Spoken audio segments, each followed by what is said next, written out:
કામ ચાલુ છે એ ક્યારે પૂર્ણ થશે તે બાબતની ચર્ચા થઈ અને અધિકારીઓને સૂચના આપવામાં આવી છે કે તાત્કાલિક અસરથી આ કાર્ય પૂરા કરવામાં આવે જેથી કરીને લોકોને હાલાકી ના પડે. ક્યાં ક્યાં વિસ્તારની અંદર હાલાકી? અત્યારે અનેક કામ વોર્ડ નંબર 7માં ચાલુ છે અને સર્વેસર ચોક જોઈએ કે પછી ગવલીવાડનો બ્રિજ જોઈએ કે મનપ રોડમાં પુલ જોઈએ કે ડીઆઈ પાઇપલાઇનના કામ જોઈએ. આ તમામ કામ માટે સૂચના આપેલી છે કે તાત્કાલિક અસરથી પૂર્ણ થાય.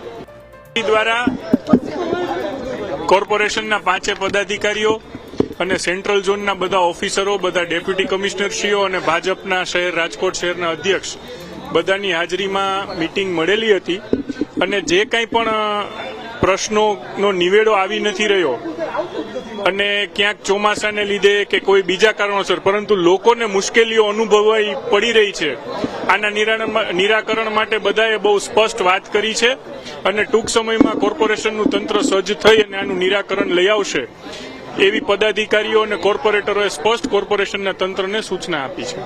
સ્વાભાવિક છે કે બેઠક થાય ત્યારે ટુ વે થતો હોય ત્યારે દલીલો થતી હોય છે. આ કામ રૂટીન છે. લોકશાહીની અંદર અધિકારીઓને કહેવાનો આબાદિત અધિકાર પદાધિકારીઓનો હોય છે. પ્રજા જેવી રીતે કહી શકે છે એમ ચૂંટાયેલી બોડી પણ અધિકારી પાસે હિસાબ માગી શકે છે. આવી મિટિંગો દર મહિને મહાનગરપાલિકામાં થતી હોય છે. આજે સેન્ટ્રલ ઝોનની મિટિંગ હતી, સોમવારે ઈસ્ટ ઝોન અને મંગળવારે વેસ્ટ ઝોનની મિટિંગ છે. રૂટીન મિટિંગ છે. ચોમાસામાં વરસાદમાં જે ખાડા પડ્યા છે, ખાડા બુરવાનું કામ મહાનગરપાલિકા દ્વારા તાત્કાલિક ધોરણે યુદ્ધના ધોરણે ચાલી રહ્યું છે. એ બદલ પણ તંત્રને અભિનંદન આપીએ છીએ અને ક્યાંક રહી ગયું છે. કામ કરીએ છીએ એટલે કામ આવે છે. કામ ન કરતા હોય તો કામ ક્યારેય આવતું નથી. આ એક કહેવત છે.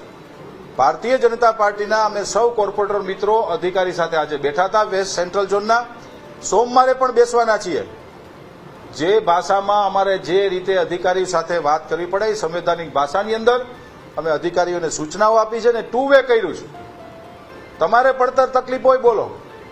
અમે બહુ ક્લિયર છીએ કે પ્રજાના પ્રતિનિધિ, ભારતીય જનતા પાર્ટીનો પ્રતિનિધિ 24 કલાક માટે અવેલેબલ હોય છે. અધિકારીને ચોક્કસ રીતે સૂચના આપવામાં આવી છે કે પછી વખતથી કે જ્યારે પણ રિવ્યુ બેઠક પાછી બોલાવવામાં આવશે તો જેટલા પ્રશ્ન રજૂ થયા છે એ પ્રશ્નમાંથી કેટલા પ્રશ્નો સોલ્વ થયા છે અને હજી કેટલા પ્રશ્નો બાકી છે એની તાત્કાલિક જ્યાં રિવ્યુ બેઠક પૂરી થઈ ગયા પછી સમય પછીથી પાછી જ્યારે બેઠક બોલાવવામાં આવશે ત્યારે સેન્ટ્રલ ઝોનની અંદર જે વોર્ડનો સમાવેશ થાય છે તે બધા વોર્ડની પાછી રિવ્યુ બેઠક બોલાવવામાં આવશે કે જેથી કરીને આપણું રાજકોટ ખરેખર રળિયામણું, હરિયાળું અને ખૂબ સુંદર ને વિકસિત રાજકોટ શહેર છે. ત્યારે આ વખતે રાજકોટ મહાનગરપાલિકાની અંદર ડીઆઈ પાઇપલાઇન નાખેલી હોય અને ઉપરથી ચોમાસું વરસતું હોય પાણી, ત્યારે આપણે થીગડાના કામ તે કરી શકતા નથી. તેના લીધે ખાડાઓ પડેલા હતા, મોરમ પણ નાખેલી હતી, પણ વધારે વરસાદના હિસાબે થોડાક પ્રશ્ન વિશેષ હોય અને ખાસ કરીને આપણે જ્યારે પાઇપલાઇન નાખેલી છે ત્યારે પબ્લિકની સુવિધા માટે થઈને આ સુવિધા આપણે કરેલી. અમારી તમામ માહિતીથી અપડેટ રહેવા માટે જોડાયેલા રહો S9 ન્યૂઝ સાથે.